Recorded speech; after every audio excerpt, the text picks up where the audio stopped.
Assalamualaikum warahmatullahi wabarakatuh.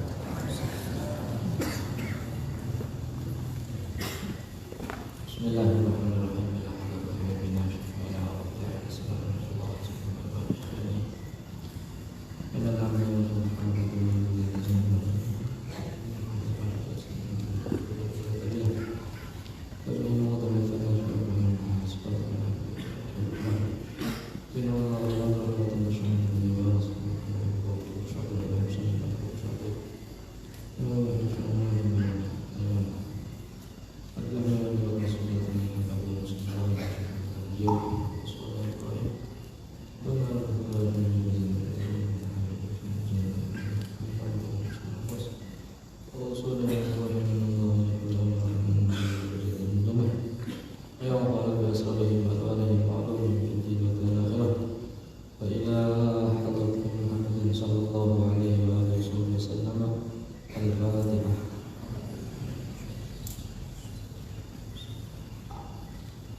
Bismillahirrahmanirrahim. Radhiyallahu anhu.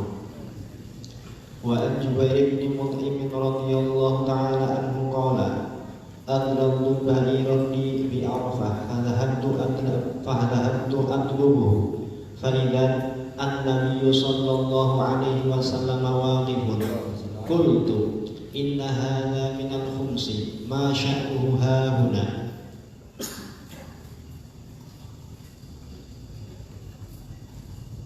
Bismillahirrahmanirrahim. Alhamdulillahirabbil alamin. Wassalatu wassalamu ala sayyidil mursalin sayyidina wa habibina syafi'ina wa qurrati a'yunina wa maulana Muhammadin sallallahu alaihi wasallam wa ala alihi wa sahbihi ajma'in. Rabbi shrah li sadri wa yassir li amri wahlul 'uqdatam min lisani yafqahu qawli.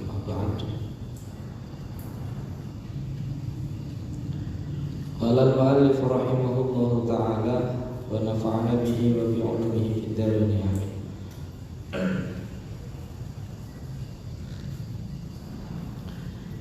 Wa an Jubair bin Mut'im radhiyallahu ta'ala anhu qala adlaltu ba'iran li bi Arafata fadhahabtu atlubuhu fa idza an-nabiy sallallahu alaihi wasallam waqifun qultu inna hadha min al-humsi ma sya'nuhu hahuna.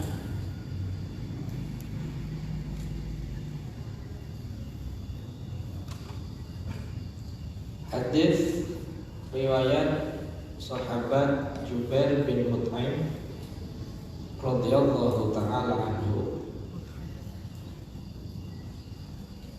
Dalam hadis ini masih menjelaskan bahwa Rasulullah sallallahu alaihi wasallam tidak pernah melakukan amaliyah yang dilakukan oleh orang-orang jahiliyah. Dari mulai beliau belum diutus sampai kemudian menjadi rasul, tidak pernah melakukan amaliyah jahiliyah. Seperti hadis kemarin, orang-orang jahiliyah ketika tawaf mereka menyentuh atau mengusap daripada berhala yang bernama Isa. Nah, ketika Rasul tawaf bersama dengan sahabat Zaid bin Harithah, sahabat Zaid waktu itu belum diutus, ya Rasul belum diutus, belum menjadi Rasul. itu Rasul sudah meninggalkan yang namanya mengusap berhala Islam. Tapi Zaid bin Harithah sahabatnya mengusap, kemudian apa istilahnya,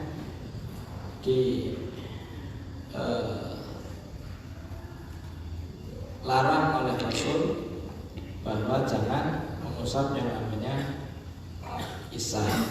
Padahal waktu itu Rasulullah belum diutus, artinya tidak melakukan amaliyah perbuatan yang biasa dilakukan oleh orang-orang jahiliyah.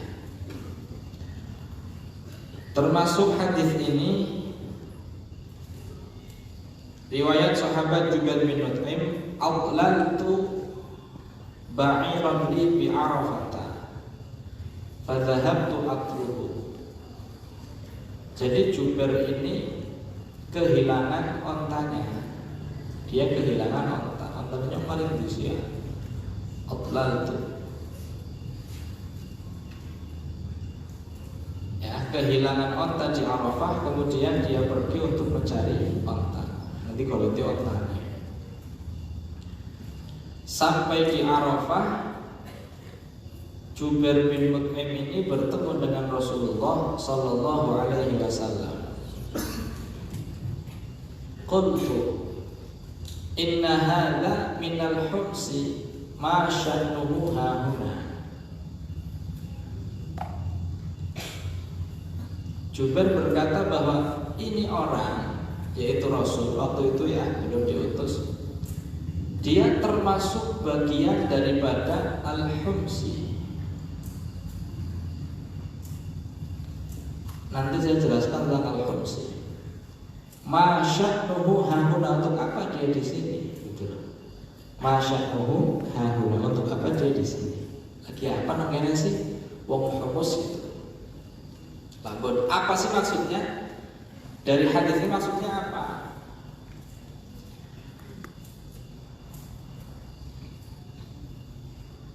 Pertama kados mengatakan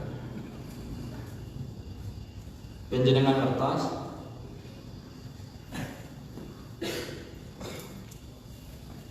orang-orang suku Quraisy, orang-orang Arab suku Quraisy, mereka menamai dirinya dengan Al-Ahmas. Apa? Al-Ahmas. Kenapa disebut dengan Al-Ahmas? Karena mereka mutahassimin fi dinihim, ay mutasyaddidina fi za'mihim. Karena mereka keras.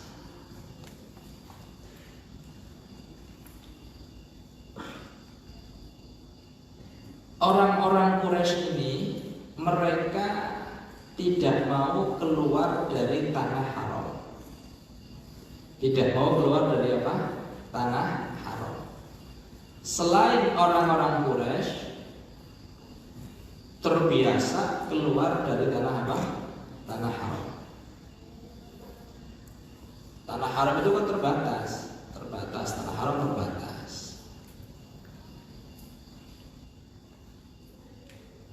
Arafah itu bukan termasuk tanah haram, bukan termasuk. Sedangkan Muzdalifah itu tanah haram. Arafah untuk wukuf ketika ibadah haji, Muzdalifah untuk mabit. Lah orang-orang Quraisy di masa jahiliyah, Rasul kan termasuk Quraisy. Mereka tidak pernah keluar daripada tanah haram. Berarti ketika mereka melakukan ritual haji sebelum Islam datang yang sudah ada, itu mereka wukufnya di Muzdalifah. Wukufnya di mana? Di Muzdalifah. Artinya masih di tanah haram. Sedangkan selain orang-orang Quraisy itu mereka wukufnya di Arafah. Orang-orang yang ahlul hil, tanah halal, itu wukufnya di mana? Di Arafah. Sedangkan syariat daripada Nabi Ibrahim alaihissalam, perintah haji tentang wukuf, itu wukufnya di mana? Di Arafah, bukan di Muzdalifah. Artinya mereka membuat apa? Aturan sendiri, bahwa orang-orang Quraisy mereka mengatakan nahnu qatilullah, bahwa mereka adalah ahlullah, ya, berarti apa istilahnya ya? Kami ini orang-orang tanah haram, penduduk tanah haram, maka kami tidak bisa keluar dari tanah haram. Ibadah hajinya pun tetap wukufnya di tanah Muzdalifah, yang mana Muzdalifah termasuk dari tanah Masy'aril Haram, bukan tanah halal. Paham ini? Tapi kok kemudian Rasulullah Sallallahu Alaihi Wasallam yang notabene beliau adalah Quraisy. Quraisy berarti termasuk Ahmas atau Humsun. Ahmas mufrad jama'i Humsun. Kalau orang humus otomatis wukufnya di mana? Di Muzdalifah. Tapi kok Rasulullah wukufnya di Arafah?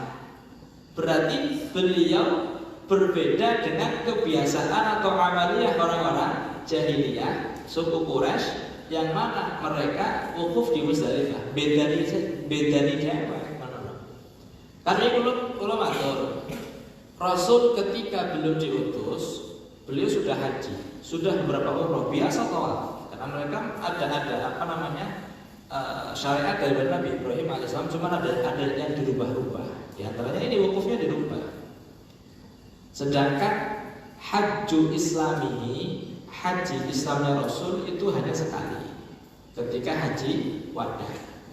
Ketika Nabi lakoni haji pimpinan, ketika sudah diutus ya hanya sekali. Ketika sudah ada perintah tentang haji kepada Rasul, itu Rasul melakukan ibadah haji hanya berapa? Sekali saja, itu haji wada. Sedangkan haji yang dilakukan sebelum menjadi Rasul itu sudah beberapa kali. Dan berarti Rasulullah Sallallahu Alaihi Wasallam tidak melakukan amaliyah yang dilakukan oleh orang-orang jahiliyah. Mereka wukufnya di Muzdalifah, tapi kok sejen kiye Kanjeng Nabi. Mulane Jubair bin Mut'im herannya priben. Inna hadza minal humsi. Iki kan wong humus, orang haram, orang Quraisy. Kok dizikok fama masya'u haruna, kok bisa anak Arafah? Padahal Arafah itu tanah halal gitu loh. Jadi heran. Artinya dari hadis itu bisa langsung kita ambil kesimpulan bahwa Rasul Shallallahu Alaihi Wasallam tidak melakukan amaliyah yang dilakukan oleh orang-orang jahiliyah. Orang-orang jahiliyah suku Quraisynya mereka wukuf di Muzdalifah, tapi Kanjeng Nabi tetap saja orang melu-melu wukuf di Muzdalifah. Paham ya? Seperti itu. Mulanya tentang hadis niki hubungannya kalian setunggal ayat Al-Qur'an perintah Allah, "Tsumma afiqu min haitsu afadhan nas." Jadi Allah Ta'ala perintah supaya mereka ya, orang-orang humus ini berifadah. Jadi kebanyakan orang-orang ifadah. Artinya ketika ritual haji sudah wukuf di Arafah, dan nanti ketika sudah wukuf mereka bersiap-siap untuk melakukan ritual tawaf ifadah dan juga kewajiban-kewajiban yang lain. Ya, ibadah hajinya itu kan rukun yang paling besar itu kan wukuf di Arafah. Waktunya hanya sebentar, tempatnya terbatas, ya, waktunya terbatas. Waktunya masuk dari mulai ba'dadu atau masuk waktu zuhurnya tanggal 9 Arafah, keluarnya ketika waktu subuh tanggal 10 Dzulhijjah. Jadi kurang dari 24 jam itu waktu wukuf di Arafah. Masuk zuhur tanggal 9, zuhur, asar, maghrib, isya, subuh rampung. Dan juga tempatnya terbatas, hanya di sekitaran Arafat situ saja. Kalau orang haji tidak sampai menyentuh tanah Arafah ketika waktu wukuf, maka haji dianggap tidak sah. Karena di situ tidak wukuf, harus diqadha tahun depannya. Ataupun orang masuk Arafah sebelum waktunya, sama saja tidak sah. Awit subuh tanggal 9 dengan Arafah sampai jam 11 awal. Giliran jam 11 sebentar lagi masuk waktu wukuf dia keluar. Maka di situ dia belum termasuk wukuf karena belum masuk waktu. Waktunya terbatas. Jadi sempit sekali. Al-Hajju Arafah. Sedangkan kalau tawaf ifadah itu waktunya tidak terbatas. Ila akhiril umur, terserah sampai dilakoni kapan terserah, bebas. Tawafnya itu bebas. Jadi kalau orang-orang haji sudah melakukan wukuf di Arafah, kemudian dia akan melakukan kewajiban-kewajiban dan juga hal satu rukun dari arkanul haji itu tawaf di Ka'bah, yang mana tawaf tersebut disebut dengan tawaf ifadah, tawaf wajib. Kalau tawaf bebas waktunya, kapan saja terserah. Mau langsung dilakukan ya tidak menjadi masalah, di kompotan ya sangat masalah. Dan orang haji, anak wong habis wukuf, selesai wukuf dia kemudian lempar jumrah Aqabah tanggal 10. Setelah jumrah Aqabah dia memotong rambut, ya, dia belum melakukan tawaf. Kemudian dia pulang. Belum melakukan haji belum sempurna, berarti dia belum melakukan tawaf at-tahallul tsani. Belum boleh jima dengan istrinya. Sampai kapan? Sampai dia tahallul tsani dengan tawaf ifadah. Di kutu mari Mekah mana itu tawaf bis.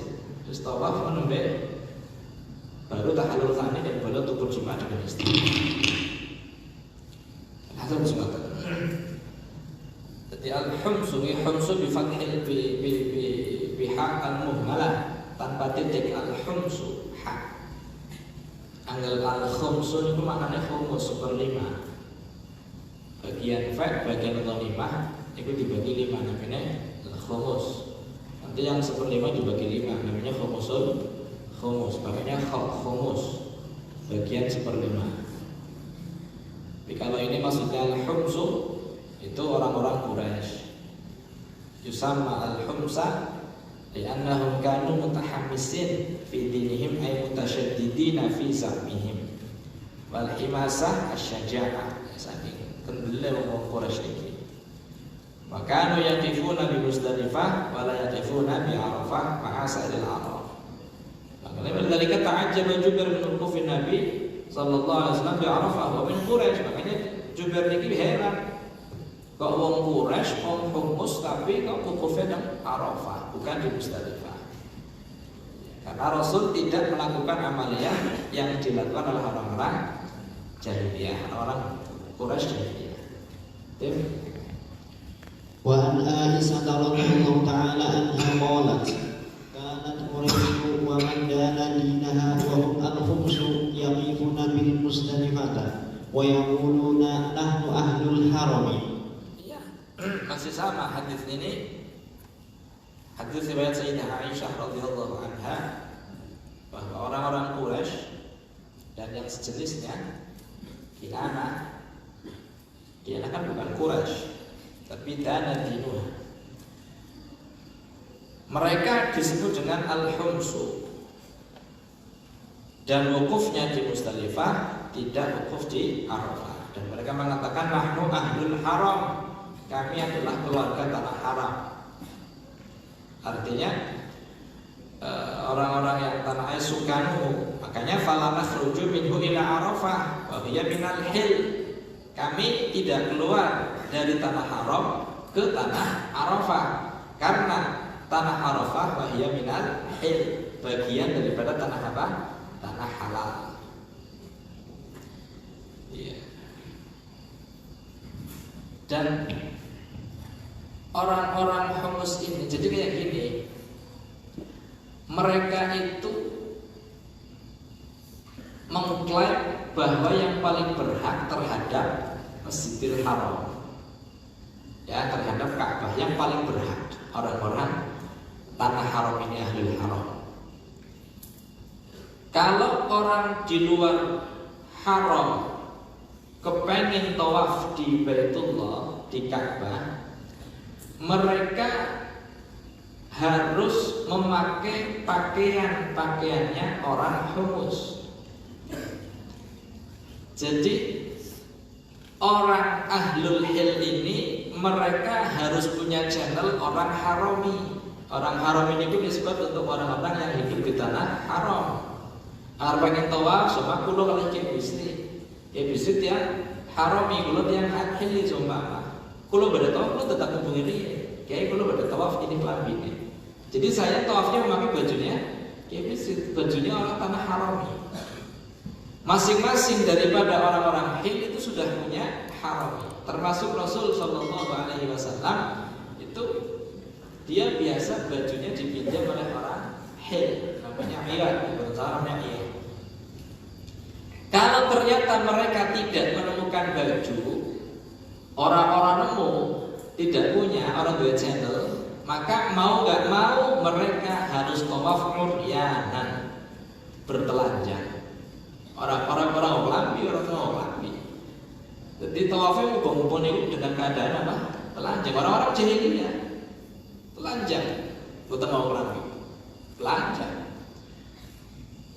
Angger sing duwe channel harami nyilin apa? Nyilin pakaian yang harami. Itu sudah sepakat. Ya, jadi orang-orang yang humus ini, ahmas ini, orang-orang Quraisy seperti mengklaim mereka yang punya Ka'bah, yang punya tanah haram. Jadi walhasil dari hadis-hadis ini bisa diambil kesimpulan bahwa Rasulullah Shallallahu Alaihi Wasallam tidak pernah melakukan amaliyah yang dilakukan oleh orang-orang jahiliyah. Jadi Rasul sudah dijaga oleh Allah bihifdzillahi iyyahu fi syababihi, di masa mudanya Rasul, amma kana alaihi ahlul jahiliyah. Jadi perbuatan-perbuatan yang biasa dilakukan oleh orang-orang jahiliyah. Jadi dijaga dari mulai kecil sampai dewasa, sampai kemudian diutus, tidak pernah melakukan amaliyah jahiliyah. Paham ya, jelas ya? Jadi buatan Kanjeng Nabi mahfuz atau maksudnya ketika sudah menjadi Nabi saja dilantik, dan sebelumnya pun sudah dijaga dengan Gusti Allah. Ma waqa'a inda mab'ath wa